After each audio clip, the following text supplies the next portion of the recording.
Hello everyone. Today we are going to discuss an important disorder that is phenylketonuria और इसके ऊपर question 2 to 3 marks तक की range में रहता है. So let's discuss what is phenylketonuria. तो हम सबकी डाइट में जो प्रोटीन्स लिए जाते हैं उन प्रोटीन्स के अंदर एक एमिनो एसिड होता है फेनाइलएलेनाइन. तो आर्टिफिशियल स्वीटनर्स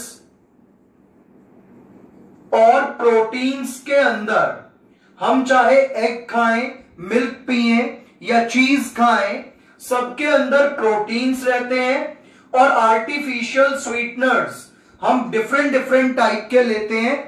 और अगर सपोज करिए कि हम चॉकलेट खा रहे हैं तो चॉकलेट के अंदर भी और डिफरेंट टाइप के प्रोटीन्स के अंदर भी एक एमिनो एसिड होता है phenylalanine. It is an amino acid और इसका केमिकल स्ट्रक्चर आप उधर देख पा रहे हैं. तो हम आर्टिफिशियल स्वीटनर्स और जो प्रोटीन्स खाते हैं उनके अंदर एक एमिनो एसिड होता है फेनाइलएलेनाइन और इसको कन्वर्ट किया जाता है एक केमिकल टायरोसिन के अंदर, जिसका केमिकल स्ट्रक्चर ये रहा.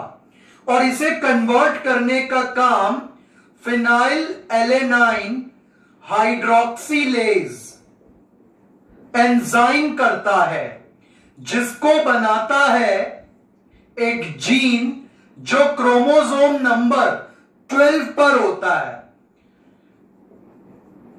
तो क्रोमोसोम नंबर 12 पर एक जीन है PAH जीन.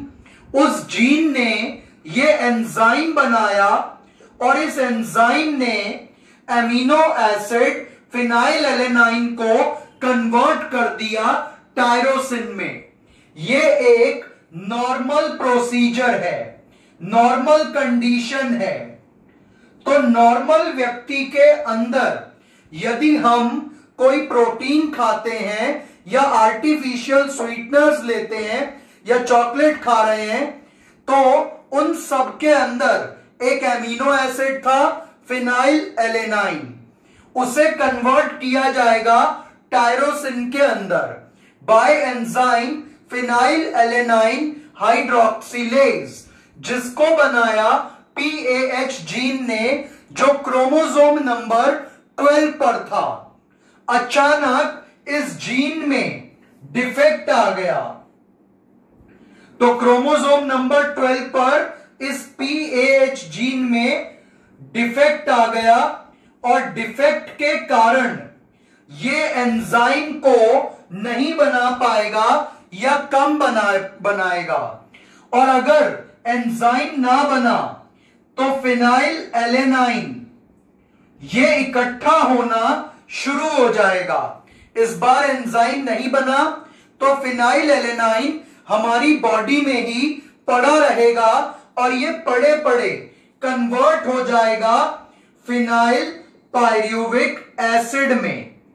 और अगर ये फिनाइल पायरुविक एसिड में कन्वर्ट हुआ तो ये फिनाइल पायरुविक एसिड कॉज करवाएगा symptoms like eczema, mental retardation like this, and seizures, behavior change. ये सब सिम्टम्स भी आने लगेंगे. तो क्रोमोसोम नंबर 12 पर, क्योंकि हमारे अंदर 46 क्रोमोसोम्स होते हैं और उसमें से क्रोमोसोम नंबर 12 पर ये जीन था फेनाइलएलेनाइन हाइड्रोक्सिलेज जीन और simply we write PAH gene.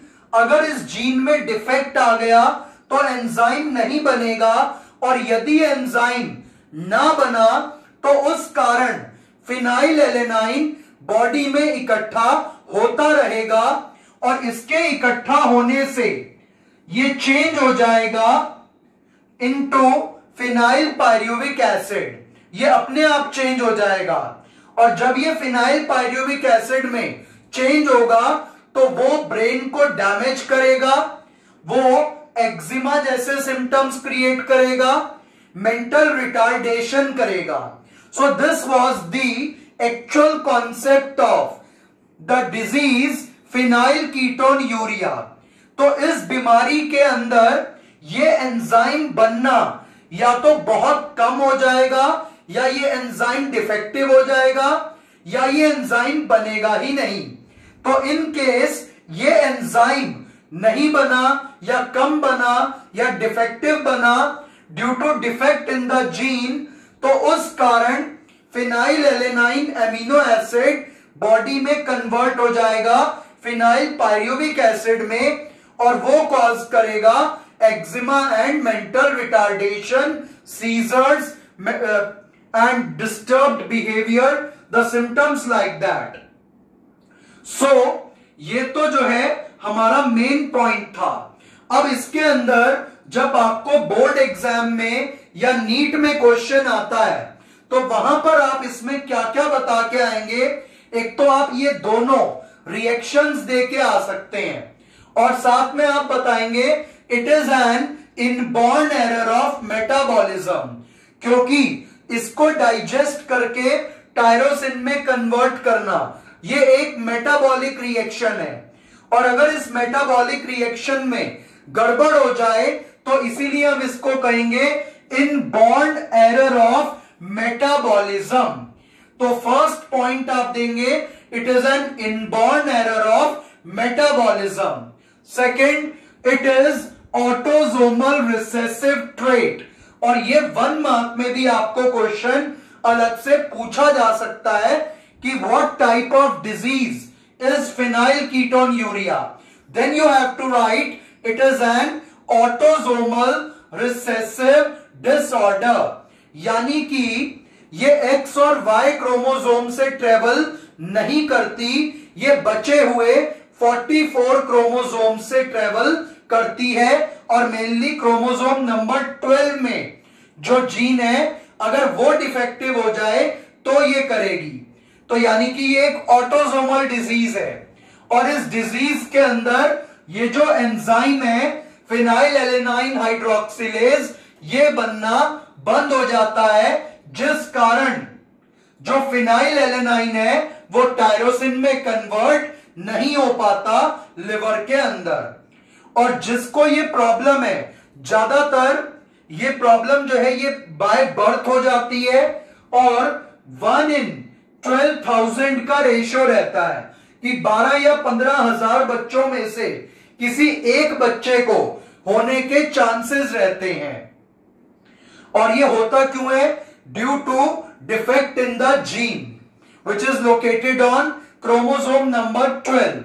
और ये जो है जिस व्यक्ति को ये बीमारी हो उसे बचपन से ही प्रोटीन वाली डाइट को बहुत कम लेना चाहिए, तो ही वो एक लाइफ ढंग से जी पाएगा।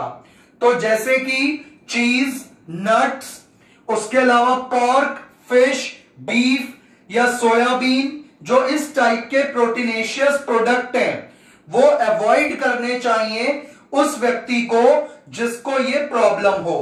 और इस केस में जो स्किन का कलर है पेशेंट का वो बहुत लाइट हो जाता है, दैट इज एक्जिमा। तो जो व्यक्ति इस प्रॉब्लम से गुजर रहा है उसको मेंटल रिटार्डेशन होगा, स्किन का कलर उसका लाइट होगा, बीच बीच में सीजर्स होंगे। These all are the symptoms of this disease. और जो यूरिन है उसमें से भी फिनाइल एलेनाइन रिलीज होता है, तो यूरिन में से और माउथ में से फाउल स्मेल भी ऐसे व्यक्ति के आ सकती है।